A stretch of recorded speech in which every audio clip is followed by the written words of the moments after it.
Hey guys, welcome back to my channel.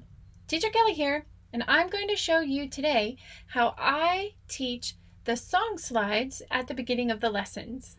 Stay tuned. So if you're someone that doesn't sing, the song slides can be a little bit intimidating. I am not a singer, and so most of the time I don't sing. If it's really simple, like it's raining, it's pouring, then sometimes I'll sing a little bit, but as you can tell, it's definitely going to be a little bit off key. But there are some other things that you can do with the song slide other than sing or in addition to singing. Here's how I might do it. So if this is the slide that we're working on, this is not one of their slides. It's just I grabbed Hickory Dickory Dock there. If it is about a level 3, then I'm going to say, please read Hickory Dickory Dock. Now, there is a title, but I still, especially if the first line starts with words that I'm not sure they know, this gives them kind of an out. Because if they didn't know it, I just said it to them, and then they're going to look good. And then if it's something they already know, it's not like a big deal. Then I just told them where to start. I do underline, even if they're reading, I usually underline. Not necessarily every single word, especially if they're a fast reader, because this is where I'm going to find out how well do they read, if at all. Now, it might be that they read very well, and they just refuse to read, especially right at the beginning. If they're new to me, most of the time they will read, most of the time. I'll show you what I do in a minute if they won't. But let's say that they're participating. I've underlined, I've said, please read Hickory Dickory Dock. And then they're like, Hickory Dickory Dock, the mouse ran up the clock struck 1, the mouse ran down, Hickory Dickory Dock. And some of them that can read well will read that fast. When that happens to me, I can't underline as they go. I even have a hard time acting it out as they go because they're reading it so fast. Then I'm just like, amazing, good reading. And then we move on. If I felt like there was something in there that they did not know, which in this one for a level 3 probably knows most of the words, but if I know we're going to be working on time that day, I might point out clock. Clock, yes, we are going to look at clocks today. We are going to tell time. Woohoo, let's go. And then we'll just go on with lesson. If they are struggling, then we'll do it one word at a time. I'll say, Hickory Dickory Dock. Good. The mouse ran up the clock. Yes. The clock struck 1. Dong. The mouse ran down. Hickory Dickory Dock. Yes, good job. And yes, that's about how I do it. I don't necessarily underline every single word, especially if I'm acting it out, but that's basically what I do, especially if it's like a level 2. Now, if they are not reading, don't want to read, maybe you can tell they're a little nervous, they're not too sure about you, they're not sure, then this is what I do. Let's read Hickory Dickory Dock. And then they're just staring at me. They're not doing anything. I'll try one more time. Hickory Dickory Dock. Okay, yep. Yeah, no, they're just not going to do it. I can tell. Okay. The mouse. Okay, still not. Ran up the clock.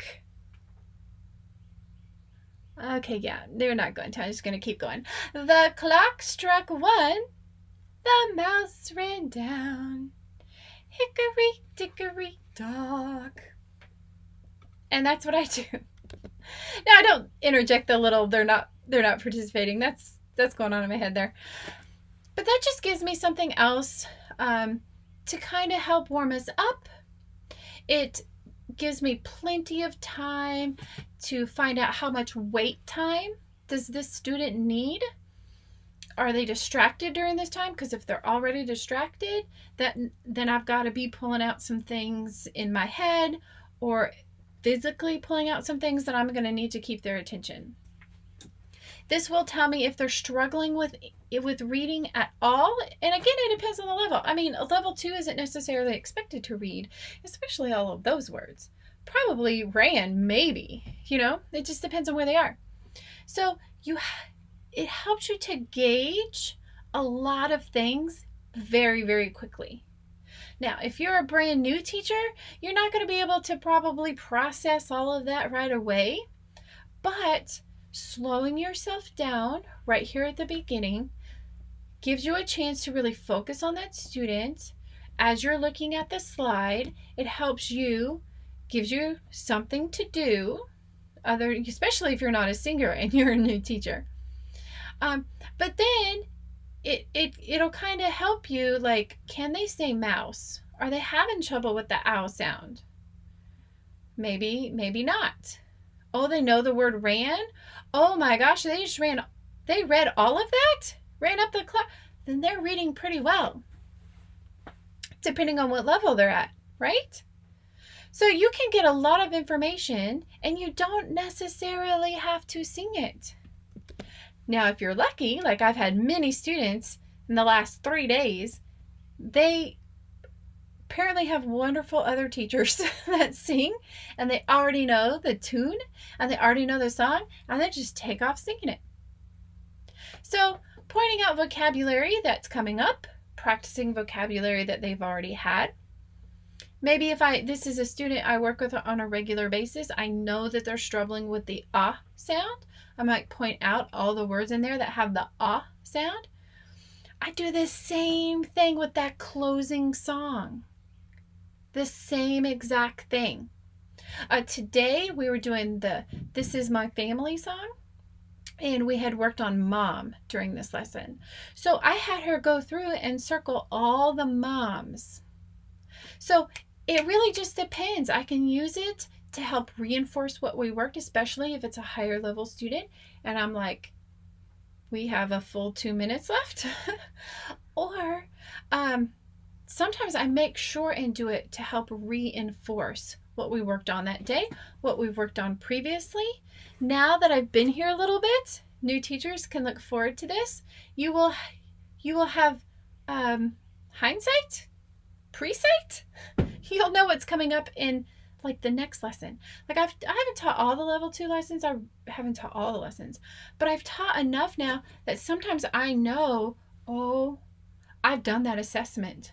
They're going to have to say, this is my mom, or this is a clock, or they're going to have to be able to read clock or hickory dickory dock. But something like that.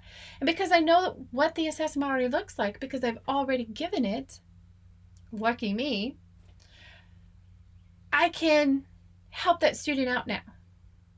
Was it that way when I started? No. When I first started, I had no idea. Like I said in a previous video, I only had a few lessons, and I had to do a UA, and I was like, what? They have to say, this is my mom. Okay, all right. And then when that lesson came around, I knew that they were going to have to do that. So once you've seen the lessons, it does help. This is how I do the song slides at the beginning and the end of the lesson. You don't have to do that.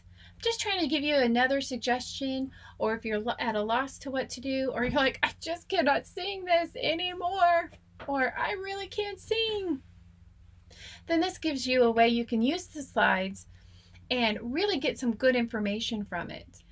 Thank you for watching today. Like, subscribe, share, and click the notification bell. See you next week. Bye!